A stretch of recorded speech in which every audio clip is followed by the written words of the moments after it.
Hey everyone. I want to talk about something important today because it's time to get back to our roots around free expression on Facebook and Instagram. I started building social media to give people a voice. I gave a speech at Georgetown 5 years ago about the importance of protecting free expression, and I still believe this today. But a lot has happened over the last several years. There's been widespread debate about potential harms from online content. Governments and legacy media have pushed to censor more and more. A lot of this is clearly political, but there's also a lot of legitimately bad stuff out there. Drugs, terrorism, child exploitation. These are things that we take very seriously, and I want to make sure that we handle responsibly. So we built a lot of complex systems to moderate content. But the problem with complex systems is they make mistakes. Even if they accidentally censor just 1% of posts, that's millions of people.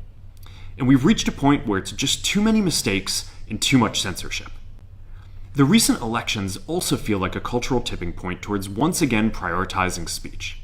So we're going to get back to our roots and focus on reducing mistakes, simplifying our policies, and restoring free expression on our platforms. More specifically, here's what we're going to do. First, we're going to get rid of fact checkers and replace them with community notes similar to X, starting in the US.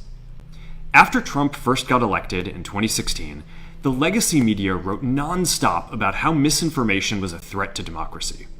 We tried in good faith to address those concerns without becoming the arbiters of truth. But the fact-checkers have just been too politically biased and have destroyed more trust than they've created, especially in the US. So over the next couple of months, we're going to phase in a more comprehensive community notes system. Second, we're going to simplify our content policies and get rid of a bunch of restrictions on topics like immigration and gender that are just out of touch with mainstream discourse. What started as a movement to be more inclusive has increasingly been used to shut down opinions and shut out people with different ideas, and it's gone too far. So I want to make sure that people can share their beliefs and experiences on our platforms. Third, we're changing how we enforce our policies to reduce the mistakes that account for the vast majority of censorship on our platforms.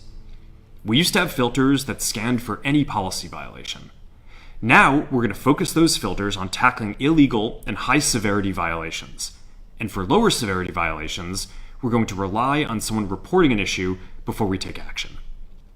The problem is that the filters make mistakes, and they take down a lot of content that they shouldn't. So by dialing them back, we're going to dramatically reduce the amount of censorship on our platforms. We're also going to tune our content filters to require much higher confidence before taking down content. The reality is that this is a trade-off.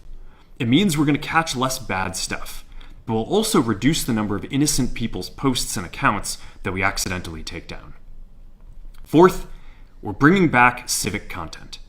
For a while, the community asked to see less politics because it was making people stressed. So we stopped recommending these posts. But it feels like we're in a new era now, and we're starting to get feedback that people want to see this content again. So we're going to start phasing this back into Facebook, Instagram, and Threads while working to keep the communities friendly and positive. Fifth, we're going to move our trust and safety and content moderation teams out of California, and our US-based content review is going to be based in Texas.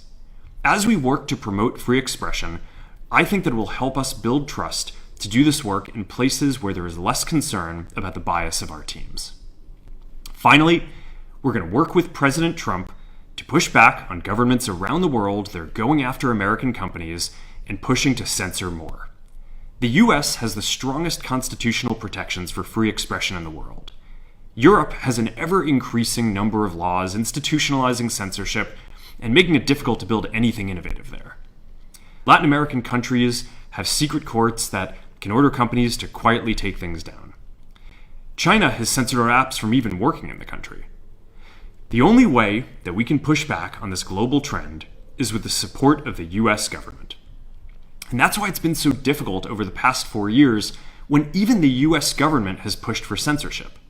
By going after us and other American companies, it has emboldened other governments to go even further. But now we have the opportunity to restore free expression, and I am excited to take it. It'll take time to get this right, and these are complex systems. They're never going to be perfect. There's also a lot of illegal stuff that we still need to work very hard to remove.